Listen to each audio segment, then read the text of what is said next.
ملګرو السلام علیکم ورحمت الله وبرکاتو. دا ډیر ملګري وایي ورور جانه تاسې کله پیسې وګټې، آیا دا حقیقت دی که نه دی؟ که دې چیرې وګټلې یو ویډیو موږ ته ښکاره کړې نو به ډېره ښه وي. ملګرو زه چې حقیقت درته ووایم، د میاشتې زما بیخي بې اندازې ډېرې روپۍ کېږي.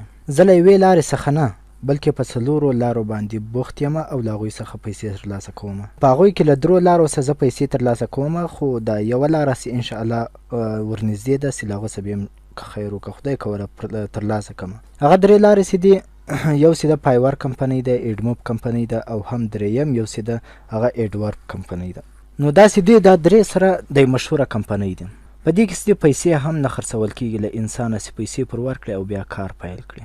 خو دغه ملګرو چې غوښتنه وکړه چې ته د میاشتې مثلا څومره ګټې، ملګرو تاسو ته خو معلومه ده چې دا میاشت ټول وخت چې ده ما خپلو پښتنو ملګرو ته ورکړه چې تر څو دوی هم له دا شیانو څخه برخمن سي. د نورو میاشتو یعنې د 10 ورځو چې کومې ماته پیسې راکړلې هغه د دغې ټولې میاشتې سره برابر ولې. یعنې دا میاشت ما بالکل له ایډموب کمپنۍ څخه شی هم نه دی ګټلی. دا خالي ما د ایډموب کمپنۍ پیسې تاسو ته وړاندې کړلې، ځکه چې د ایډموب کمپنۍ چې ده هغه په هغو کې به انسان وخت ورکوي. دا زما د ستاسو مخ ته چې کومې پیسې پرتې دي دا پیسې مثلا 10,000 روپۍ دي. دا زما د ایډموب کمپنۍ د دې میاشتې دي چې ما بالکل کار کې کړی هم نه ده.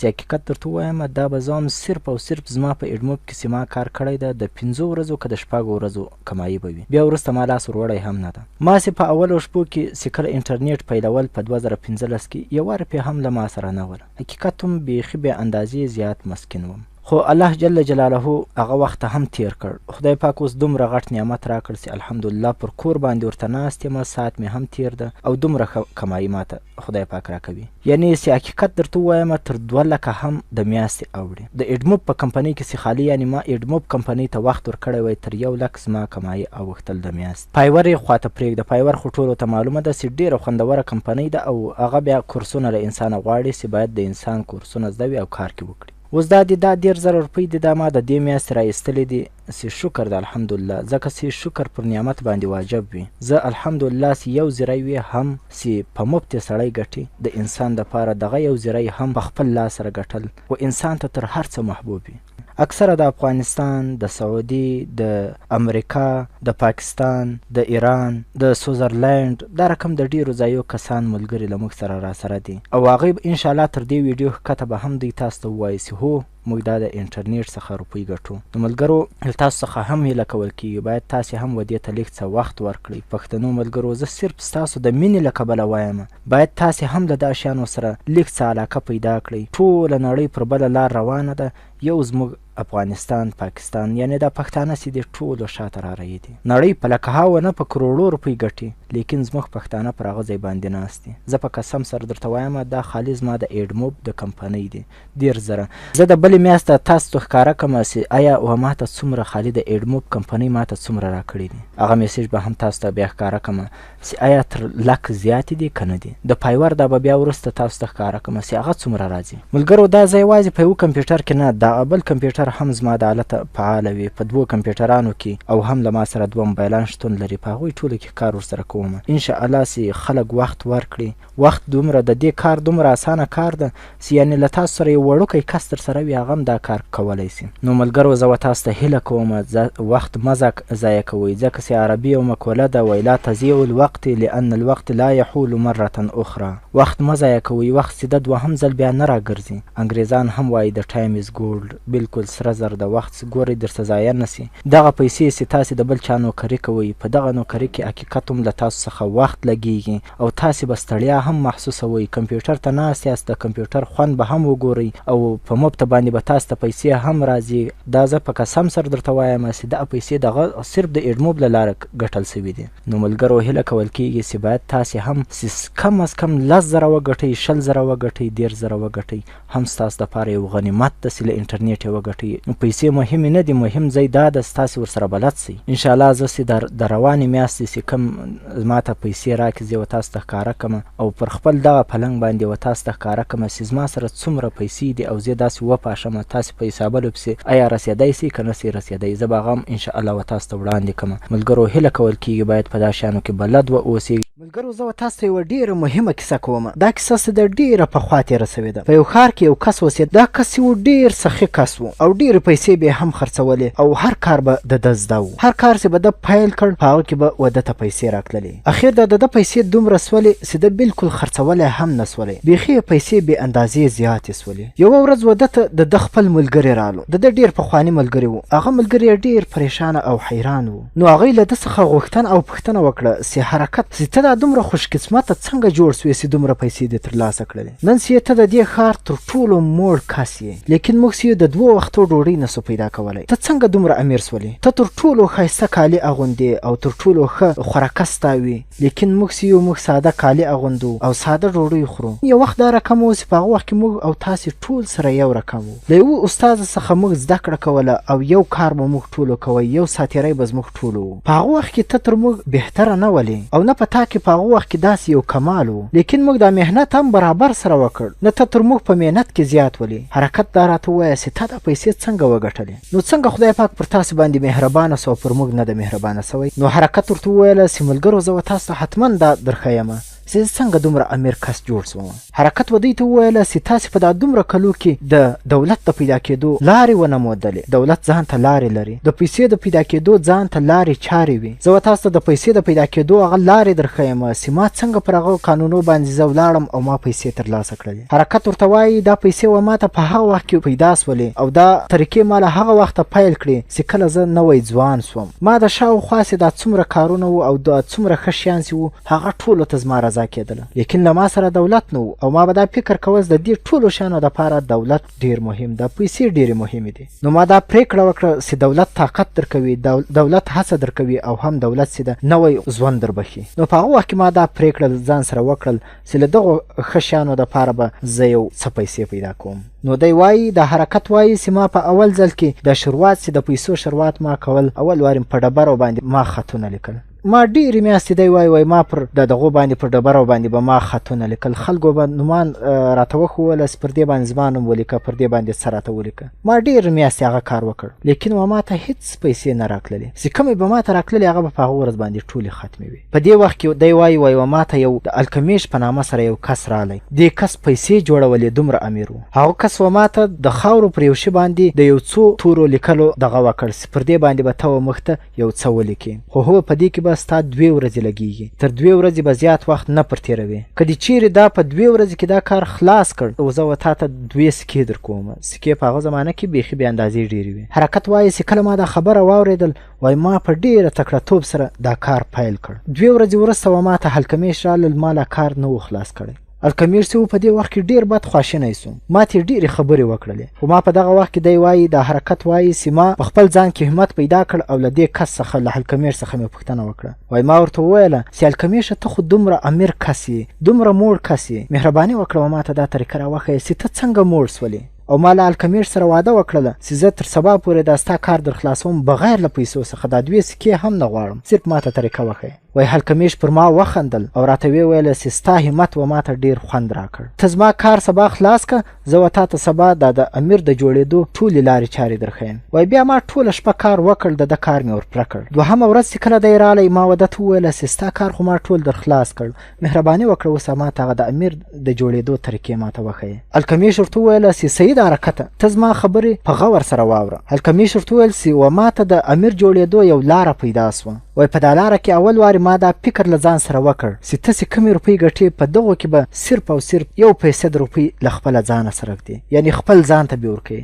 حرکت وایي ما چې کله سوچ وکړ ده ته مې وویل بس دغه یوه لاره ده. الکمیش راته وخندل چې هو دغې یوې لارې له شپانه څخه دومره امیر کس جوړ کړ. الکمیش ورته وایي چې ما پخوا رمه پیوله، اوس دا یم دومره امیر کس یم چې اوس دا د ستا په مخ کې ولاړ یم. ما ته وویل چې آیا ته چې یو چا څوک کالي و تا ته جوړوي ته هغو ته پیسې نه ورکوې؟ چې څوک ګوټونه درته جوړوي آیا هغو ته پیسې ته نه ورکوې؟ ما ته دا ووایه چې آیا تا له چې کومې پیسې تا ګټلې تا له هغوی څخه څومره روپۍ ساتلې دي، یا د تېر کال له کمایي څخه ستا روپۍ ترلاسه کړې دي، له هغو روپیو څخه تا څومره روپۍ ساتلې دي؟ ما ته وویل چې حرکته ته خو لیونی یې، ته هر چا ته روپۍ ورکوې، د ګوټو والا ته ځان ته روپۍ ورکوې، د کالو والا ته ځان ته روپۍ ورکوې، لیکن ځان ته ولې نه ورکوې؟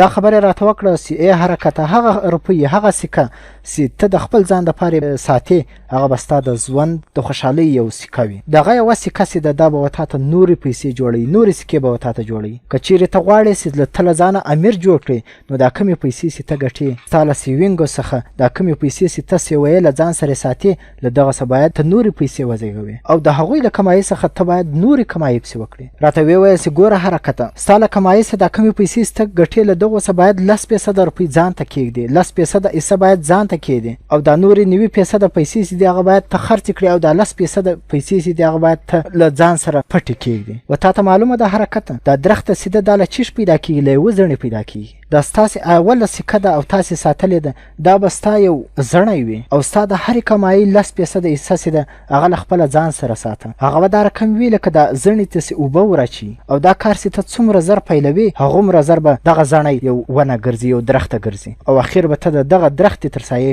ښکته بېدېږې هم وایي دا خبره چې کله ما ته وکړله هلکمیش راڅخه ولاړل حرکت وایي ما د ده دغه چې کومې خبرې ما ته کړې ولې دا ما له ننه څخه پیل کړې وایي ما چې به کومې روپۍ ګټلې په هغو کې به لسمه حصه ما را اخیستله او په یو بله خوا کې به مې ښوولې یو پټ ځای به ما له ځان سره ښوولې حرکت وایي چې د حیراني خبره ما ته په دې ځای کې پېښه شوه د لسمه حصه چې به ما دورې کوله په دې کې به ما ته هېڅ دقت هم نه پېښېدل او ما له ځان سره دا پرېکړه وکړله چې تر یو کاله به ته دا غځوې دا رقم طریقه او تر یو کاله چې کله ما وغځول یو کال وروسته چې کله ما ته هلکمیش رالی و ما ته وویله چې ستا دا سیوینګ څنګه روان ده تاسې پیسې ساتلې هغه څنګه رهي ده وایي ما ورته وویل چې ډېر ښه روان ده هغه او بیا ما ته وویله چې تا بیا په هغو پیسو باندې څه وکړله وایي ما ورته وویل چې هغه پیسې ما یو خپل ملګري ته ورکړې چې هغه د سمندر پر لاره باندې یو بل ملک ته ځي او په هغه ملک چې دي په ارزانه توګه باندې شیان اخلي او له هغه ځای هغه کم شیان چې دی راوړي هغه دلته دا زموږ په ملک کې موږ ګران خرڅوو وایي د هلکمیش له ما څخه پوښتنه وکړه چې آیا ستا دغه انډیوال دغه کار کوي دغه له بله ملکه شیان راوړي دلته یې خرڅوي وایي ما ورته ویل یا دا هغه خو دغه رقم نه ده زما انډیوال چې دغه خو د خښتو کار کوي خښتې جوړوي وایي هلکمیش ډېر بد راته خواشینی سو چې تا ډېره غټه غلطي کړې ده وایي ته څنګه پر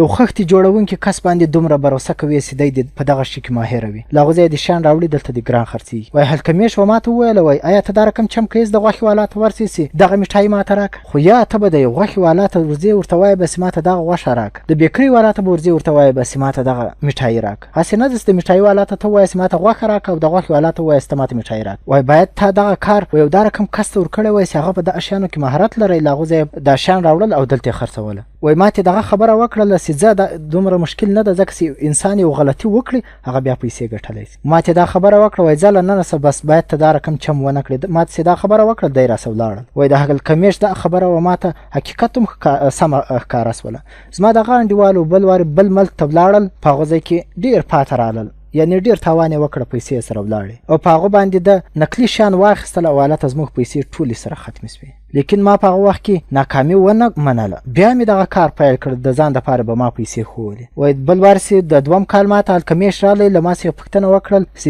اوس دې پیسې څنګه دي ما ورته ویل همدا وارې خو ما په پیسو باندې پیتل واخیستل او هغه پیتل چې دي ما دا د ډال جوړونکي کس ته ورکړې دا ډال په جوړوي لیکن هغه له هغوی څخه ما ته په یو څو میاشتې کې روپۍ راکوي پر هلکمیش باندې دا خبره ډېره ښه ولګېده او بیا ما ته وویل وایي دا نورې روپۍ چې د تا ته یې درکوي دا بل کس هغه روپۍ بیا ته څه پکوي نو ما ورته وویله چې زه په هغو روپو سره نوي کپړې واخیستې او نور شیان مې سره واخیستو هغه خرڅوم هلکمیش پر ما وخندل وایي داسې ته یو توت تر غټېدو مخکې اره کوې وایي که چیرې ته دا رقم چم کوې نو ته به هغه ځای ته بېرته ورسېږې له کوم ځای څخه تا شروع کړی ده نو یو ما ته وویل وایي داسې کومې پیسې تا ساتلې دي ته بېرته هغه خورې په هغو پیسو باندې نور کار سره پیل کړه ما ته دا وویل چې حرکت اخیر به دا رقم وخت راسي چې ته هر څومره غواړې هغومره پیسې به خرڅ کړې لیکن ستا روپۍ به نه ختمیږي نه به کمیږي او ستا کمایي به بالکل نه کمیږي لیکن هغه وخت چې دغه وخت اوس وخت نه ده وروسته چې کله 2 کاله وروسته هلکمیش و ما ته رالی هغه له ما څخه زما د کاروبار په هکله پوښتنه وکړه وایي ما ورته وویله چې تر دا وخته هغه روپۍ چې ما غوښتلې هغه خو تر اوسه نه دي ګټلې لیکن هغه روپۍ چې ما ساتلې ولې هغه چې دي نورې روپۍ زیږوي د هغو روپۍ زامن چې دي او د هغو روپۍ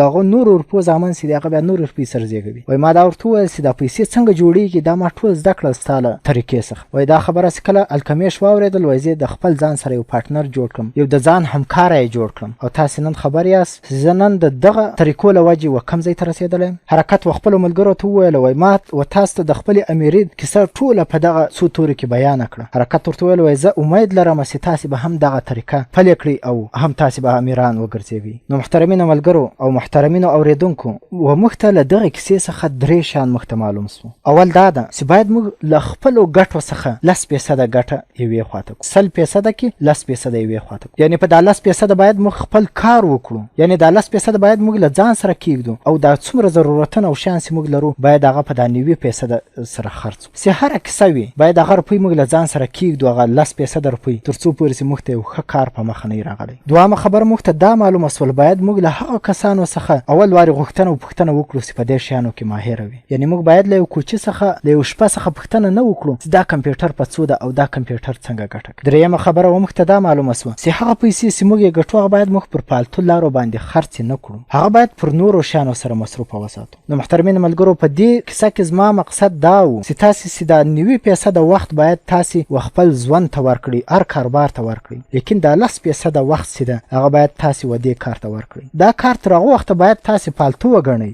بالکل یې له خپله کاره بولئ هم مه، خو داسې وخت به اخر و تاسو ته راسي چې دغه به ستاسو د ژوندانه مورال وګرځېږي، په دې سره به تاسې امیران وګرځېږئ او دغه کیسه به و تاسو ته یو خوندور ژوند در وبخي. او له دې څخه ملګرو باید تاسې له بل چا څخه زده کړه ونه کړئ، هو له هغه کس څخه باید زده کړه وکړئ چې په دې شیانو کې مهارت لري. چې مهارت نه لري باید ته یې له هغوی څخه غوښتنه ونه کړئ، ځکه چې هغه مو بېرته دغه رقم د ګټلې پیسې ټولې له بینه درولي. او بل څه ملګرو، دغه پیسې چې په انټرنیټ کې دا تاسې اوس ګټئ دا باید تاسې پر سمو لارو باندې خرڅ کړئ، یعنې نورې پیسې په وګټئ، نورې پیسې په وګټئ، دا به ستاسو د ژوند یو مورال وي. ملګرو ښایي دا ویډیو غټه سوې وي، په دې کې تاسې باید خفه نه سئ، ځکه چې دا ما ستاسو د ژوند د لا ښکلا دپاره دا ویډیو تاسو ته خپره کړه. تاسې به ښایي یو وخت دا رقم وخت راسي چې زما په څیر به وګرځېږئ. صرف دا 10% وخت ما ته راکړئ او دا 90% وخت چې ده د خپل ځان دپاره وسات، دا صرف 10% وخت ما ته راکړئ. انشاءالله که خدای کوله ستاسو ژوند به بدلون حتما خوري. ملګرو هیله کول کیږي چې باید تاسې دغه لاره فولو کړئ او دغه لاره تعقیب کړئ. انشاءالله که خدای کوله په څه زمانه کې به تاسې هم زموږ په څیر وګرځېږئ. نورم پر الله تعالی سپارمه. السلام علیکم ورحمة الله.